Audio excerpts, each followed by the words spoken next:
at her. This big white pig right here, that's my wife. I love her. She loves me. You see how pretty she is? Father, this is my madam. Ah, my son, I'm happy to see you. She's beautiful. Yes, Father. You glad for inkuru idasanzwe, inkuru ikomeje kuvugisha abantu benshi y'umusore ho mu gihugu cya Nigeria washakanye n'ingurube. Mbere yuko dukomeza kubyiyi inkuru, ndagira ngo nkwibutse niba rugambiro ugeze kuri channel, reba ahantu handitse ijambo subscribe.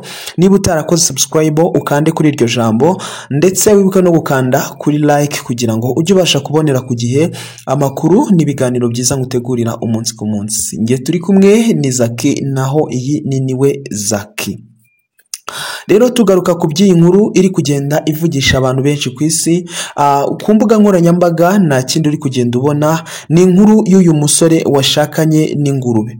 Rero ni ibintu byagiye bitangaza abantu benshi mu buryo ndengakamere, kuko abantu benshi bari kwibaza impamvu yaba yatumye uyu musore yaba yashaka ingurube, kandi ku isi hariho igitsina gore kandi hariho abakobwa benshi cyane ari nabo benshi kurusha igitsina gabo, ariko bakibaza impamvu yatuma uyu musore ahitamo gushakana n'ingurube. Rero nyuma yuko amaze kumvikana inkuru z'abagabo bashaka bagenzi babo ndetse n'abagore bashaka bagenzi babo, noneho haje n'ibyo gushakana n'amatungo. Ni ibintu bidasanzwe, bari kuvuga ngo ni imbaraga ziri satanike, ni imyuka mibi iri kubikora. Rero reka twigarukire kuri iyi nkuru. Abantu benshi bagiye bavuga bati koko uyu musore niki kiba cyaramuteye gushaka ingurube by'umwihariko.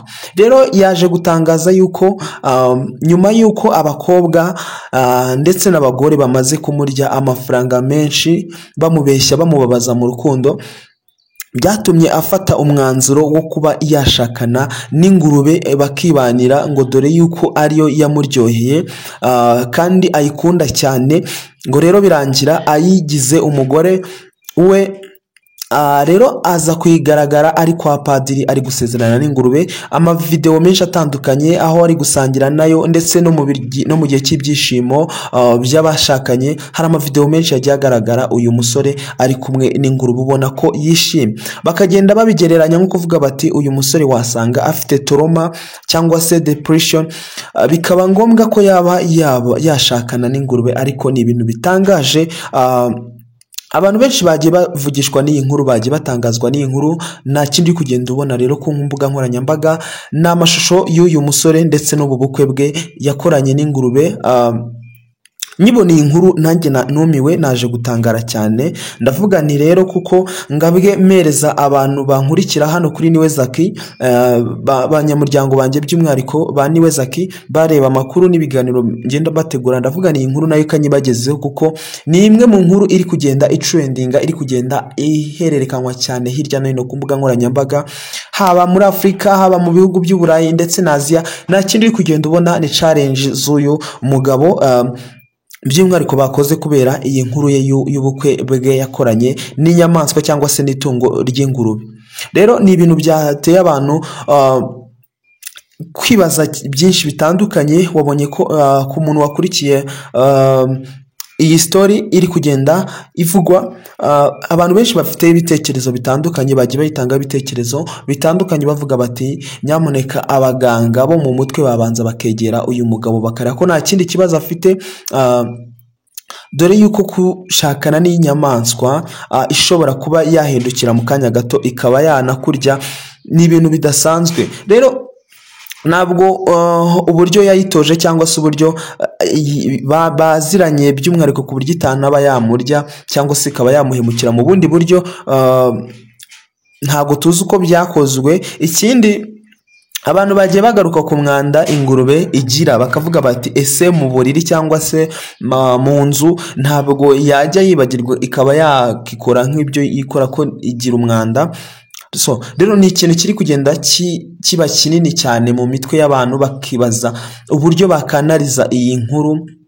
So ni inkuru uba uyibonye bwa mbere ntabwo ushobora kubasha kuyizera nyine ngo wumve ngo ese kuko ibi bintu nibyo bimeze bite. Ariko mu by'umwihariko mu mashusho nkweretse, mbashe gukina video imwe kugira ngo uyumve. Hariya arimo arabwira se ko umugore we ari iyo ngurube, nawe aramubwira ngo ni mwiza, ni mwiza, ubwo yavuga ko ari umukobwa mwiza cyangwa se umugore mwiza. So no kuvuga ngo ni ibintu ntabwo abasha kubyizera cyangwa se ngo bihe umutima cyane. Ni ibintu bidasanzwe biri hejuru, biri mu myumvire yo hejuru. Ikindi haje kugaragara amashusho ari kwisezerana nayo kwa padiri ndetse nayo bari gusangira, by'umwihariko aho ngaho nanze kuyakina mu buryo bw'amajwi kugira ngo ndinde umutekano wa channel yacu, kugira ngo batazayirega ibintu bitandukanye, reused content, copyright n'ibindi bitandukanye byavuka cyangwa se kuvirutinga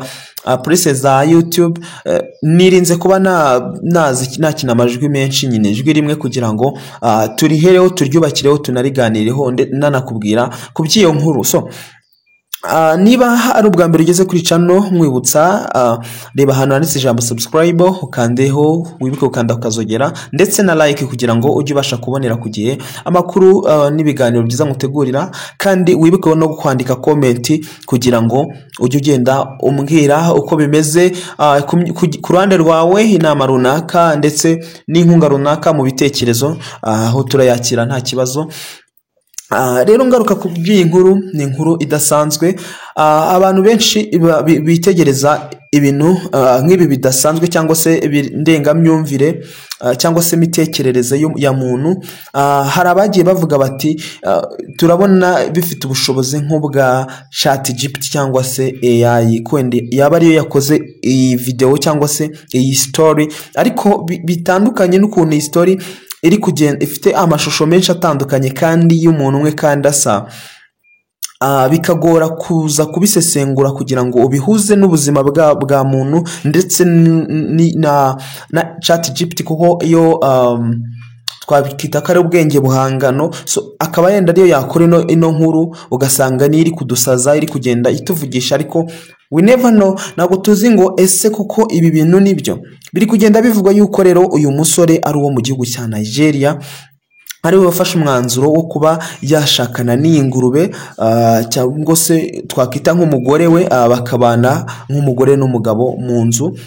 So ni ibintu bimushimishije, urabona ko ari inkuru yishimiye ku giti cye, mu marangamutima ye, mu mavideo yagiye asohoka, ni ibintu byagiye bigaragara yuko yabyishimiye.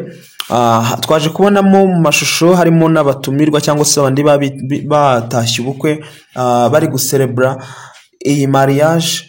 Ni ukuvuga ngo ni ibintu byagaragaye ko uyu musore yabyishimiye, ari ikintu kiza kuri we, ariko ku bandi bantu basanzwe byabaye confuse, kuko nta muntu uri kujya kuri inkuru ngo ahita yivaho ako kanya, nibe natinda hakabanza kwanariza ku giti cye, akabanza kubivugaho bitandukanye, kuko ni inkuru wakumva mu matwi yawe ukabona nti ibintu bidasanzwe. Rero ahantu by'umwihariko iri kugenda icicikana ni ku rubuga rwa TikTok, kuko ni urubuga rworoshye mu kugeza video kure cyane, ndetse Facebook na YouTube. Niba atari nge wa mbere uyizanye, hari n'abandi bayizanye by'umwihariko, kuko yavugisha abantu benshi batandukanye ku isi, by'umwihariko ko hagiye hagaragaramo muri Aziya, Afurika, Amerika, Abanyaburayi. Abantu benshi bari kugenda bagaruka kuri iyi nkuru idasanzwe iri kugenda ivugisha abantu benshi. Ndakwibutsa gukanda subscribe. Nge nari Zaki, iyi ni niwe Zaki.